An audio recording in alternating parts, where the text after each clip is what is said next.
그 어린 빌립보 교회에 이 간곡한 편지를 쓴 것은 어떻게 그들이 교회 생활의 실제를 제대로 펼쳐나갈 것인지를 교훈하기 위함이었습니다.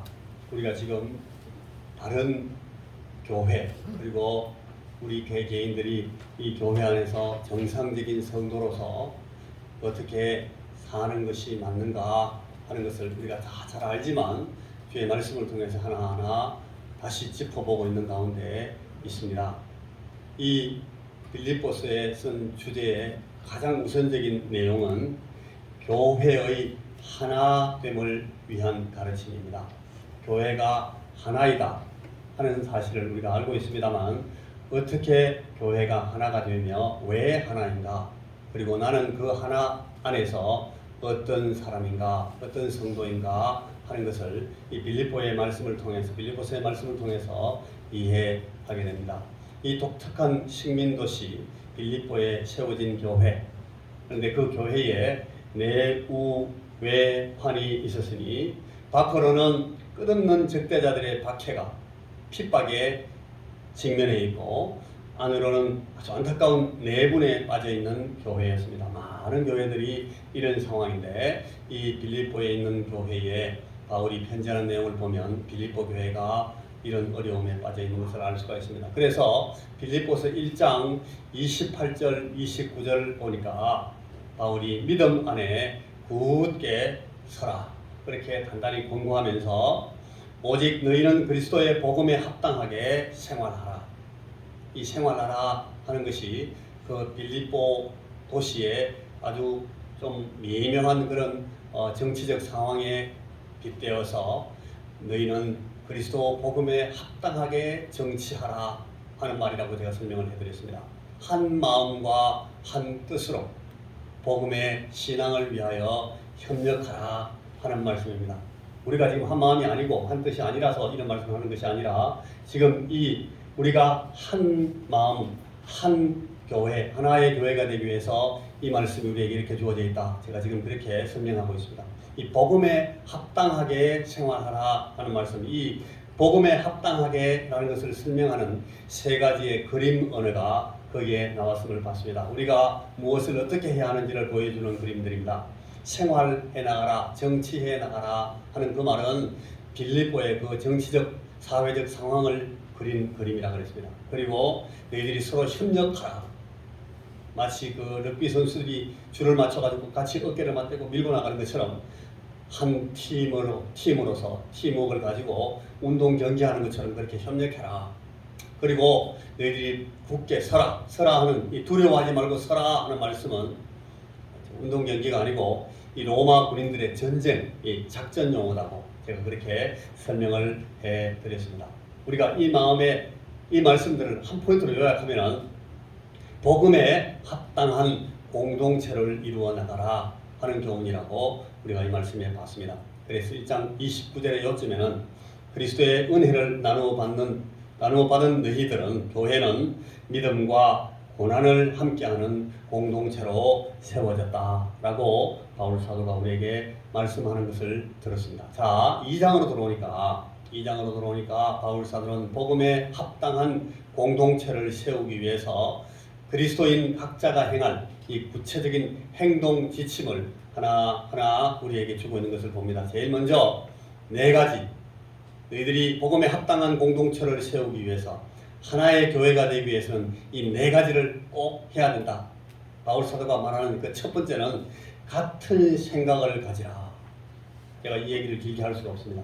두 번째는 같은 사랑을 베풀어라. 그리고 세 번째는 한 스피릿, 팀 스피릿, 한 혼을 가지고 너희들이 같이 나가야 된다. 네 번째는 한 마음이 되어라. 그래서 이 4가지 우리가 꼭 해야 될 일들을 이렇게 제시하고 그 다음에는 하지 말아야 될 것, 이거 하면 안 된다. 첫째는 이기심에 근거한 분파주의에 따라 행동하면 안 된다. 하나님의 교회, 하나된 교회 안에서는 우리 이기심 때문에 분파가 나눠지는 그런 행동을 절대 하면 안 된다고 바울이 권면합니다. 이 이기심을 가지고 분파주의를 펼치는 제일 중요한 그 실수에 대해서 바울이 뭐라고 설명하는가 하면 허영심, 자기 자신에 대한 과대망상을 갖는 것이 우리의 실수가 되기 쉽다. 교회 안에 많은 사람들이 자기를 너무 크게 이해합니다. 내가 대단한 신자라고 생각하고 내 신앙이 굉장히 하나님 앞에 큰 은혜를 받아서 단단해져 있다고 미리 너무 쉽게 과대망상합니다. 그리고 그 과대망상 때문에 그렇게 보이려고 허탄하게 자랑한다고.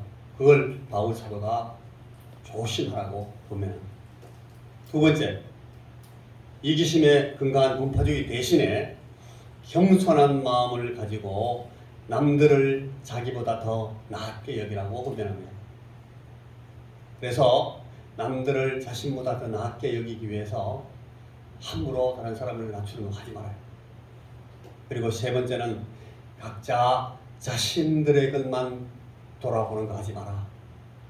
남의 것들도 돌보고 다른 사람의 입장을 늘 이해하는 그런 그리스도인이 되어야 하나의 교회, 온전한 한 교회, 이 교회를 만들 수 있다. 그래서 그 뒤에 바울사도 또다시 한번 말씀하는 것이 겸손입니다.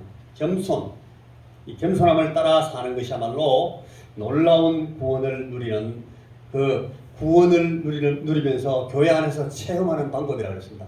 겸손하지 않은 사람은 유감스럽습니다만 교회 안에서도 계속 쫓기면서 산다는 겁니다. 구원을 받았으면서도 이 구원을 누릴 기회를 놓치고 맙니다. 우리가 마음을 낮추고 겸손히 하나님의 교회, 이 공동체 안에서 겸손함을 지키면서 살면 우리에게 주신 은혜로 베푸신 그 구원을 우리가 쉽게 실제적으로 체험하면서 살 수 있다고 그렇게 바울 사도가 우리에게 설명해주고 있습니다. 여기에 이제 나오게 되는 것이 이 겸손함의 그 모델, 이 모범이 하나 제시되는데 이 예수 그리스도의 모범입니다. 우리 주님께서 어떻게, 우리 주님께서 어떤 모양으로 겸손해지셨는가, 그 겸손을 어떻게 우리 주님께서 행동하셨는가, 겸손의 삶을 어떻게 사셨는가, 우리 주님의 그 본을 보고 주님을 본 삼음으로 이런 공동체의 삶을 완성해 나갈 수가 있다. 그런 문맥으로 이 바울 사도가 오늘 우리에게 말씀합니다. 오늘 우리가 읽은 그 본문이 이런 그리스도의 모범을 묘사한, 우리 주석가들이 제목을 붙이기를 그리스도 찬송시다, 그렇게 설명하는 내용입니다. 자, 하나 된 교회, 오늘 6번째 시간은 자신을 내어주신 우리 그리스도 주님의 모범에 대해서 잠시만 생각해 보고자 합니다. 여러분, 이 본문에 이른바 그리스도 찬송시는 여러분 로마서 5장과 고린도전서 15장으로 대표되는 이 아주 평행 구절들이 여러 군데가 있는데 제일 제가 보기에 가장 우리에게 쉽게 이해되고 우리가 잘 알고 있는 말씀 가운데 이 그리스도 찬송시와 함께 조화를 이루는 그 말씀이 여기 로마서 5장과 고린도전서 15장에 있습니다. 이 말씀들은 제가 전에 여러분들에게 말씀드린 그 아담 기독론을 설명하는 주요 본문들입니다. 아담 기독론 여러분 기억하십니까? 첫째 아담 그리고 둘째 아담, 우리 주님께서 둘째 아담으로 오셔서 그 첫째 아담이 만들어 놓은 그 실수와 실패를 둘째 아담이 어떻게 극복하시고 회복시키는지에 대해서 설명했는데 그게 이 아담 기독론입니다. 여러분 기억하시죠? 자, 우리가 한번 읽어보겠습니다. 같이 앞에 있는 말씀을 같이 우리가 정신을 바짝 차려내면서 함께 큰 소리로 읽어보겠습니다. 시작. 그러므로 한 사람으로 말미암아 죄가 세상에 들어오고 죄로 말미암아 사망이 들어왔나니 이와 같이 모든 사람이 죄를 지었으므로 사망이 모든 사람에게 이르렀느니라. 그러나 아담으로부터 모세까지 아담의 범죄와 같은 죄를 짓지 아니한 자들까지도 사망이 왕노릇하였나니 아담은 오실자의 모형이라. 한 사람의 범죄로 말미암아 사망이 그 한 사람을 통하여 왕노릇하였은즉 더욱 은혜와 의의 선물을 넘치게 받은 자들은 한 분 예수 그리스도를 통하여 생명 안에서 왕노릇하리로다. 그런즉 한 범죄로 많은 사람이 정죄에 이른 것 같이 한 의로운 행위로 말미암아 많은 사람이 의롭다 하심을 받아 생명에 이르렀느니라. 여러분 다 이해하시죠? 이 말씀이 어렵지 않습니다. 이 두 번째 아담 예수 그리스도께서 그 첫 번째 아담으로 말미암아 죄가 들어오고 그 죄로 말미암아서 사망에 이르게 된 이것들을 어떻게 극복해 나가시는지를 우리가 이 말씀 통해서 방금 봤습니다. 제가 이해하기 쉽게 그 말씀들을 잘 편집했습니다. 그 다음 말씀 또 보겠습니다. 자, 시작. 사망이 한 사람으로 말미암았으니 죽은 자의 부활도 한 사람으로 말미암는도다. 아담 안에서 모든 사람이 죽은 것 같이 그리스도 안에서 모든 사람이 삶을 얻으리라. 기록된 바 첫 사람 아담은 생명이 되었다 함과 같이 마지막 아담은 살려주는 영이 되었나니 우리 주 예수 그리스도로 말미암아 우리에게 승리를 주시는 하나님께 감사하노니 그러므로 내 사랑하는 형제들아 견실하며 흔들리지 말고 항상 주의 일에 더욱 힘쓰는 자들이 되라. 이는 너희 수고가 주 안에서 헛되지 않은 줄 압니다. 여러분 오늘 우리가 보는 우리의 본문 말씀에 이 말씀들이 어떤 의미로 연결되는지를 우리가 잘 뜻을 생각하면 이해하시기 쉽습니다. 여기 이제 대표의 원리 혹은 이 대신적 대표의 원리다 그런 말씀을 제가 설명해 드린 적이 있는데 그때 우리가 자주 읽었던 그런 이 말씀입니다. 첫 아담이 실패하여 범죄함으로 그와 함께 우리 모든 인간이 죄인으로 죽음에 이르게 된 것을 그리스도 예수께서 둘째 아담으로 오셔서 이 첫 아담의 자손 즉 저주받은 몸으로 죽으셨으나 자기 죄가 아닌 의로운 자의 죽음을 일으키시는 하나님의 손에 의해서 부활하시는 과정을 통해서 인간을 그 저주, 범죄의 저주로부터 구원하셔 회복하시고 복구하신 그 그리스도. 그리스도라는 말을 이 한자로 바꾸면 그게 기독입니다. 기독교 할 때 그리스도를 기독 이렇게 한자 참을 해가지고 기독하는데 이 그리스도론 이 기독론입니다. 우리가 지금 방금 읽었던 그 아담 기독론을 제가 풀어서 설명해 드렸습니다. 그런데 오늘 우리가 읽었던 그 본문에는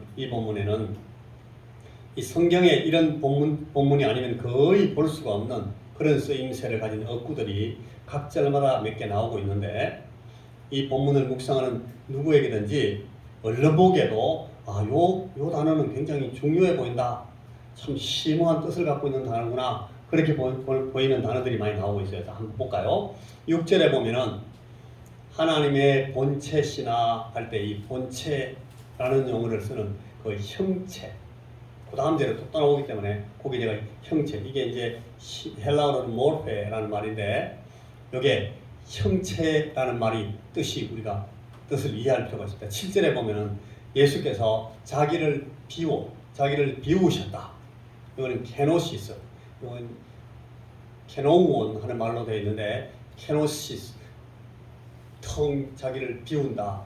케노시스 기독론이라는 게 또 있어요. 자기를 비우심으로 우리에게 그리스도께서 우리에게 은혜를 베푸시는 그 구원의 사역을 이루어 나가셨다. 7절에 그 내용이 나오고 8절에 보면은 주님께서 자기를 낮추셨다. 에타페이노셴이라는 단어를 썼는데 자기를 낮추시다 하는 단어가 설명이 되어야 될 필요가 있고 9절에 보면은 그런데 우리 하나님께서 우리 주님을 지극히 높이셨다.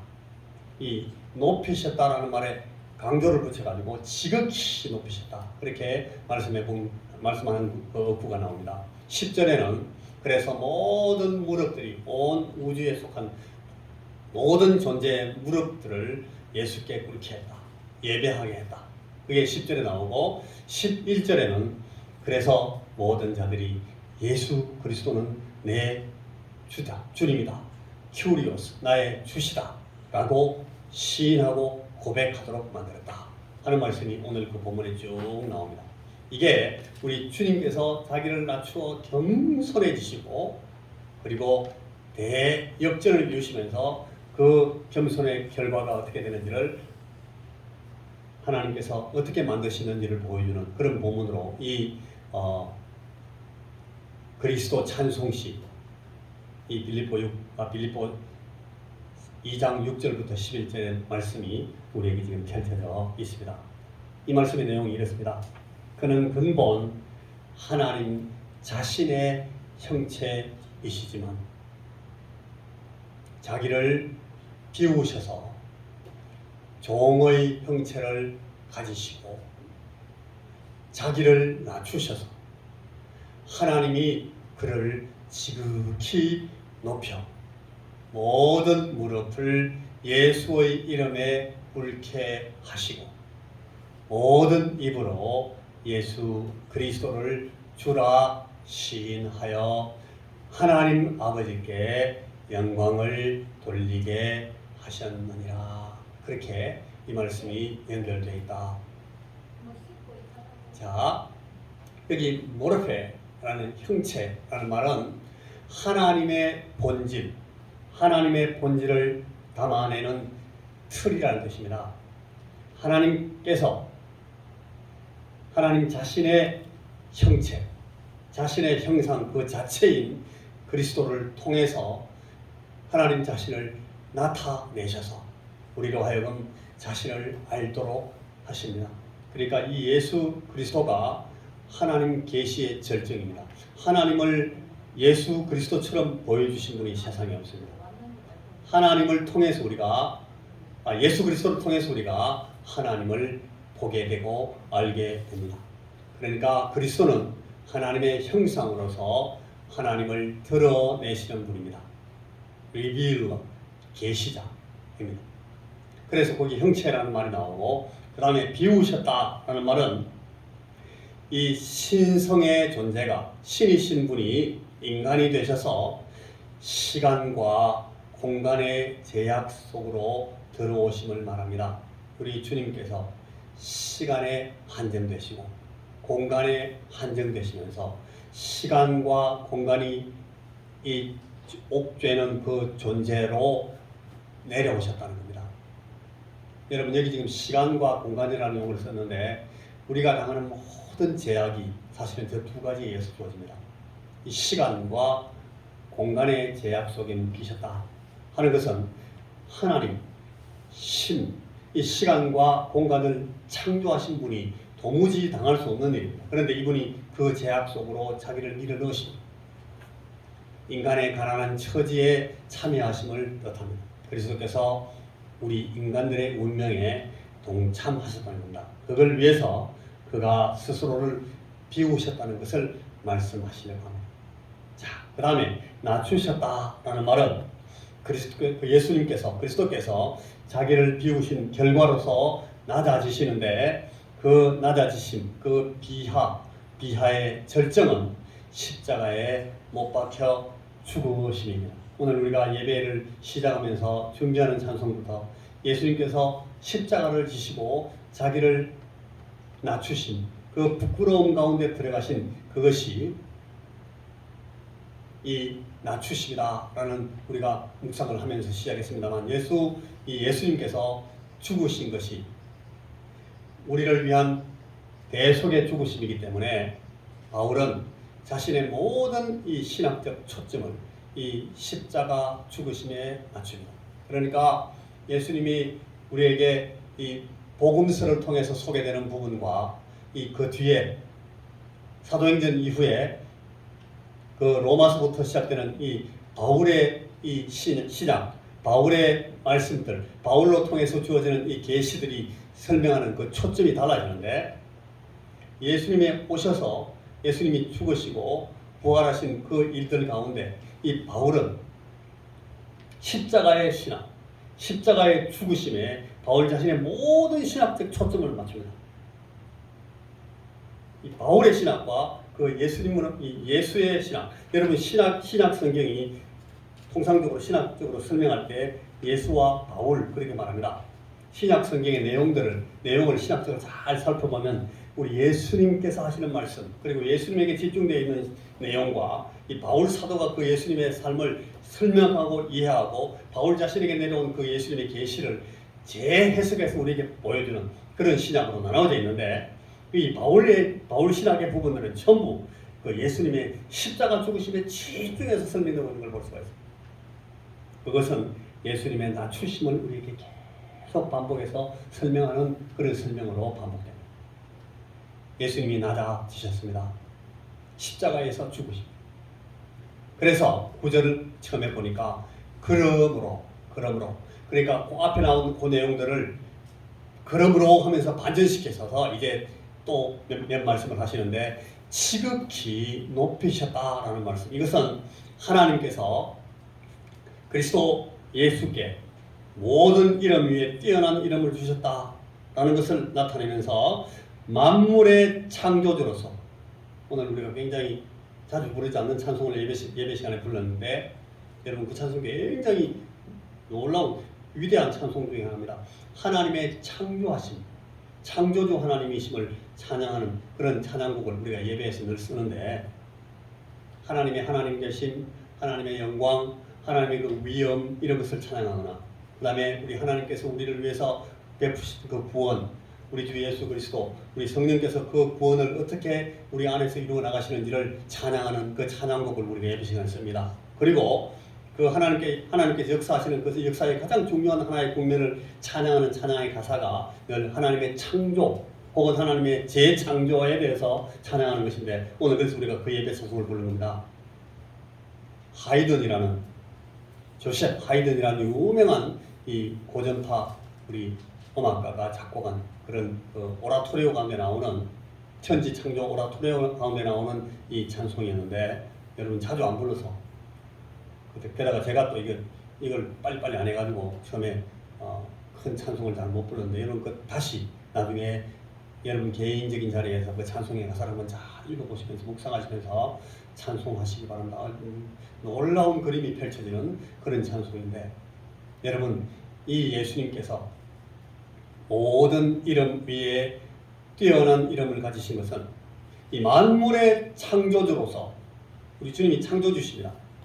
당연히 온 우주 만물 위에 뛰어나신 그 하나님 자신의 이름 야훼 우리 성경에 옛날 성경에 여호와라고 번역이 됐는데 이 야훼 하나님 우리 주님의 이름이에요.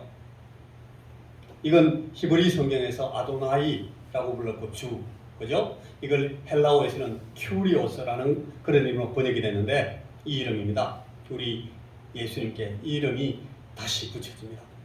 예수 그리스도가 지극히 낮아져서 십자가에 부끄러운 죽음을 당하셨던 분이시지만 이분이 당연히 가지셔야 될 그 이름을 다시 회복하시는데 그 이름은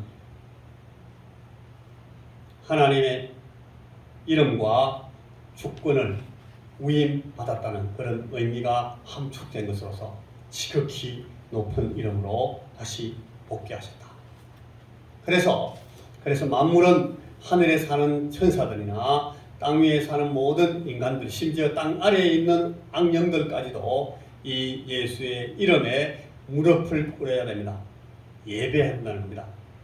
예수 그리스도께 하나님이 당신의 이름을 주신 것은 다 무릎을 꿇고 이 예수께 예배하게 하기 위함이셨습니다.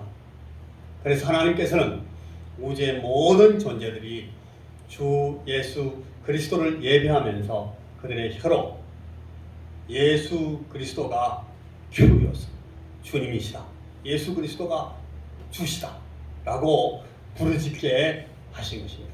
이 개역 성경에 시인하다 우리가 시인하다라는 말로 번역이 되어 있는데 이 헬라 원어는 인정하고 고백하고 또 부르짖는 것을 의미하는 그런 용어입니다. 우리 예수께서 예수 그리스도가 주님이시다 라고 인정하고 고백하고 부르짖게 만드셨다. 그래서 그리스도를 하나님께서 당신의 우편에 높이셔서 대권을 행사하시는 하나님으로서 하나님 아버지를 대신해서 다스리시는 자로 삼으신 것은 결국 모든 피조물들이 사단의 주권 아래서 구속, 해방되어서 예수 그리스도의 주권 영역으로 다 이전되도록 하시기 위함입니다. 주님은 그 임무를 완성하시고 그의 주권을 아버지께 돌려드려서 온 우주가 창조주 하나님의 통치 아래 회복되게 하실 것입니다. 이것이 고린도전서 15장 아까 우리가 읽었던 그 말씀들과 관련되어 있는 그런 내용입니다. 하나님께서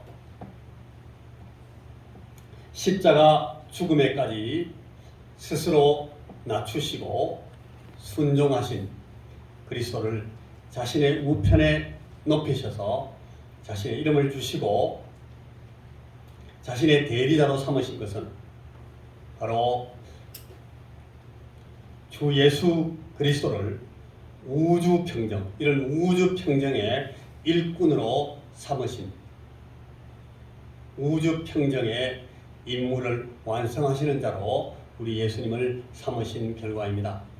그리스도께서 온 우주를 평정하여서 온 우주의 모든 피조물들이 그를 예배하며 그의 이름을 부르짖을 때에 우리 주님께서는 그 임무를 완성하시고 하나님 아버지로부터 위임받은 하나님의 주권을 다시 우리 아버지께 돌려드리게 될 것입니다.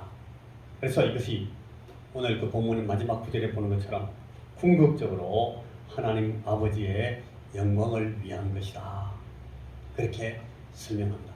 여러분, 이 첫 번째 아담의 실패를 우리가 지금도 다시 역사 가운데 반복하고 있는 것이 우리의 불행입니다. 지난 세기들 19세기, 20세기 지난 세기의 철학과 사상들, 이 가치들의 아주 고통스러운 신뢰들이 이 사실을 우리에게 너무 선명하게 지금도 보여주고 있습니다. 아까 우리가 6.25를 상기하는, 기억하는 그런 영상을 잠시 봤습니다만 여러분, 저 전쟁의 참화가 다 이 첫 번째 아담의 실패를 결정적으로, 단적으로 보여주는 그림입니다. 인간의 자기 주장, 첫 아담이 실패했던 것이 저기입니다. 자기 주장, 내 마음대로 내가 잘만 하면 나도 하나님처럼 될 수 있다. 자기 주장을 인간성의 본질로 강조하는 그런 철학들, 그걸 인간 본위주의, 인본주의라고 합니다. 여러분, 그 니체라는 철학자 이름을 들어보신 분들이 계실 텐데, 그 니체가 그런 말을 합니다. 인간으로 하여금 인간 밖에 신이라는, 하나님이라는 어떤 대상을 설정하고 그 신 앞에 겸손히 자기를 낮추고 예배하고 그 하나님께 도움을 청하고 그 하나님께 순종하게 하는 그런 기독교 윤리는 인간을 노예로 만드는 노예의 윤리다. 그렇게 저 니체가 말했어요. 그래서 그 하나님을 죽여야 된다고. 그런 하나님을 죽여버리자.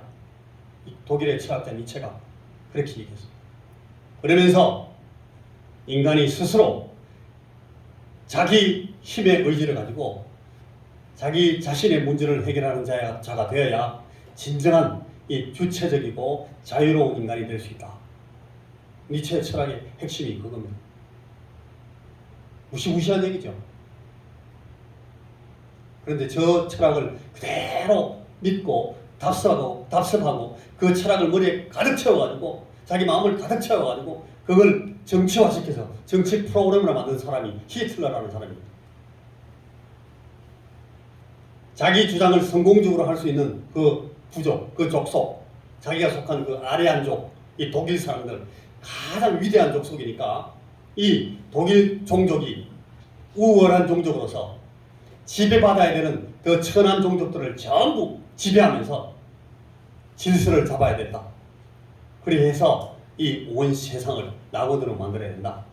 그렇게 만들어낸 그 정치 프로그램을 실시한 사람들이 나치당입니다. 저 나치당이 저런 정치 프로그램을 한번 시행해 보려고 하다가 저 인본주의적인 프로그램 때문에 수천만 명이 죽임을 당했어요.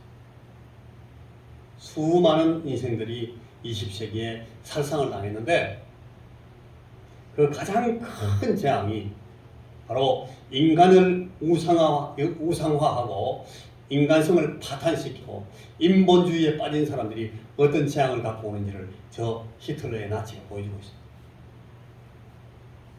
그런데 저 히틀러의 나치가 아주 극단적인 우익이면 또 극단적인 좌익 파시즘, 파쇼주의가 있어요. 그게 바로 마르크스 공산주의입니다. 여러분, 이 공산주의도 인간 본위주의, 인본주의 인간관에 근거하고 있는 사상입니다. 우리 한국 민족, 우리 고려인 민족들은 저 마르크스 좌익 공산주의 사상 때문에 가장 역사적으로 큰 희생을 당한 그런 민족 중에 하나입니다. 그 가장 결정적인 상황이 6.25 전쟁으로 나왔는데 우리가 저 마르크스 공산주의 사상 때문에 오늘 또 고통당하고 있습니다. 오늘날 우리 한국을 리드하고 있는 많은 사람들 가운데 저 인본주의, 저 마르크스 사상이 머릿속에 들어가가지고 저걸 가지고 지금도 어떻게 해보려고 하는 그런 어리석은 시도가 계속되고 있어서 우리나라가 지금도 어렵습니다. 인간의 능력을, 인간의 지혜를 개발하자. 그래서 계급 투쟁과 혁명을 통해서 모두가 능력껏 일하고 필요한 대로 쓰는 그런 낙원을 만들자. 이게 저 마르크스 공산주의의 그 핵심 사상입니다. 그걸 위해서 70년, 80년 많은 수많은 사람들이 노력했지만 여러분 그 과학적인 사회주의, 그 공산주의가 가져온 이 재앙은 결코 히틀러의 나치에 못지않는 오히려 더 심각한 그런 결과를 낳고 말았습니다. 오늘 서구에서 시작해서 전 세계에 만연된 우리 서구의 자본주의적인 그런 물질주의도 마찬가지입니다. 이 자본주의도 인간 본위주의에 바탕을 하고 있습니다. 세속화된 인본주의에 근거한 자본주의적인 물질주의가 히틀러의 나치당이나 마르크스의 공산주의보다 더 낫다고 할 수 있는 그런 부분이 없어요. 다 마찬가지입니다. 인간 본위주의, 인본주의적인 그런 물질주의는 아무리 과학과 기술을 발달시켜서 인간 문제를 해결하려고 발부둥 쳐도 그렇게 하면 할수록 비인간화되고 더 갈등만 증폭시킵니다. 그것이 여러분 오늘 우리가 사는 우리 삶의 모든 이 환경 속에 다 나타나고 드러나 있습니다. 여러분 인간의 구원은 오직 전능자이신 창조주 하나님으로부터 오는 것입니다. 인간들이 이걸 알지 못합니다. 이렇게 말하는 사람을 종교인이다 그러고 저 썩어 빠진 사상에 빠져 있는 종교라고 막 비난합니다. 그게 전부 저 인본주의자들이 그렇게 하는 겁니다. 공산주의가 그렇게 하고 사회주의가 그렇게 하고 나치 우익 우파들이 그렇게 하고 또 오늘 자본주의 사상에 젖어 있는 물질 사상에 가득한 그런 인본주의자들이 또 그렇게 말합니다. 인간의 구원이 하나님께로부터 온다라는 진리를 말하는 저 바보 같은 인간이라고. 그게 첫 번째 아담의 그 범죄를 이어받은 인간들의 그 시각입니다. 그런데 마지막 아담, 우리 예수 그리스도께서는 하나님께 의지하고 하나님께 순종하면서 구원을 얻는 길을 우리에게 보여주시고 친히 그 길로 우리를 인도하여 들어가십니다. 이 구원은 물론 우리가 아는 것처럼 종말에 완성되는 것이지만 지금도 우리가 이 하나님 중심, 전능자이신 하나님께 의지하고 순종하려는 이 신앙으로 나오는 사람들 가운데서 자유가 더 본질적인 자유가 더 커지고 인간성이 그 자유로 해방되고 정의가 회복되고 그리고 이 하나님으로부터 말미암는 세상이 주지 못하는 그런 평화가 확산되고 확대되는 것을 통해서 우리가 그 열매들을 맛볼 수가 있어요. 하나님 안에 들어오면 지금도 맛볼 수가 있습니다. 완성 단계는 우리가 기다려야 되겠지만 이것이 오늘 우리가 추구하고 있는 우리 예수님의 모범을 따라 우리가 겸손히 우리 주 예수 그리스도로 주어지는 그 생명을 누리는 자들의 공동체 안에서 우리가 맛보아야 될 그런 내용이다 하는 것을 오늘 이 빌립보서 2장 그 5절 이하의 본문에서 우리가 이 말씀을 보고 있습니다.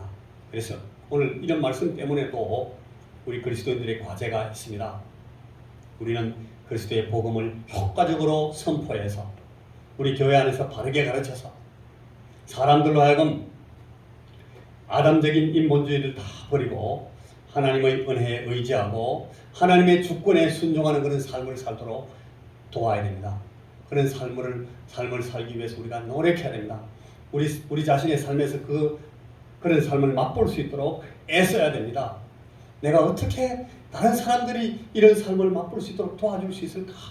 라고 고민하는 것이 우리의 과제입니다.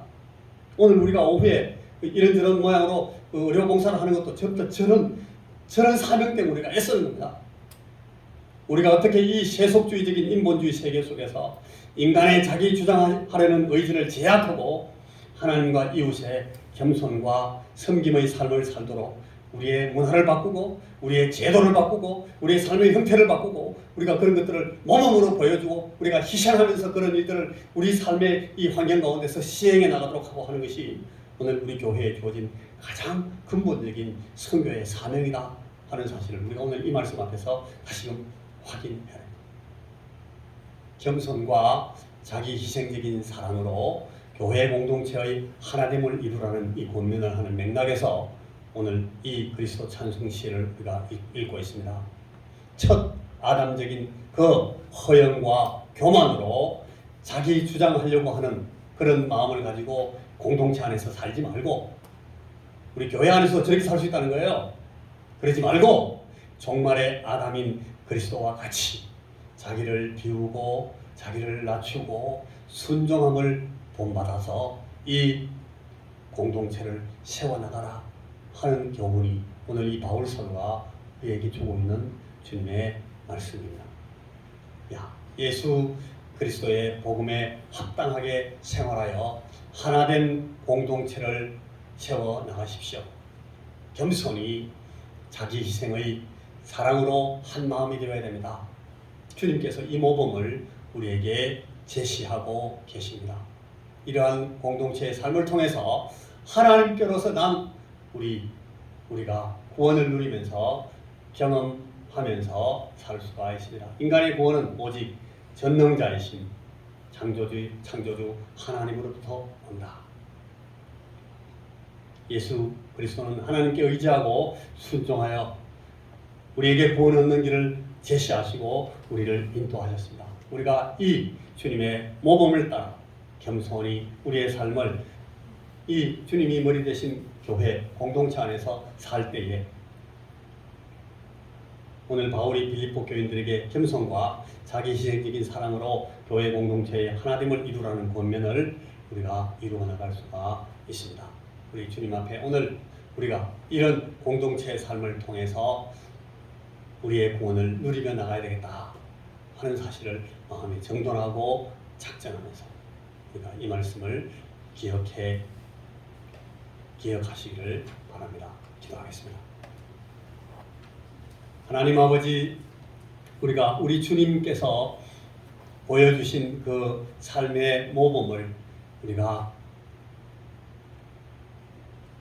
바르게 이해하고 온전히 이해함으로 두 번째 아담으로 오셔서 그 첫 번째 아담의 실패를 회복시키신 그 주님의 새로운 그 질서와 그 은혜의 결과들에 우리의 삶을 맡기고 우리가 이 공동체 안에서 온전히 하나된 삶을 하나된 그리스도의 몸을 이루면서 구원을 누려나가는 그런 저희들이 될 수 있도록 우리에게 더 크신 은혜를 이 말씀과 같은 은혜를 우리에게 베풀어 주시옵소서. 예수님 이름으로 기도하옵나이다. 아멘.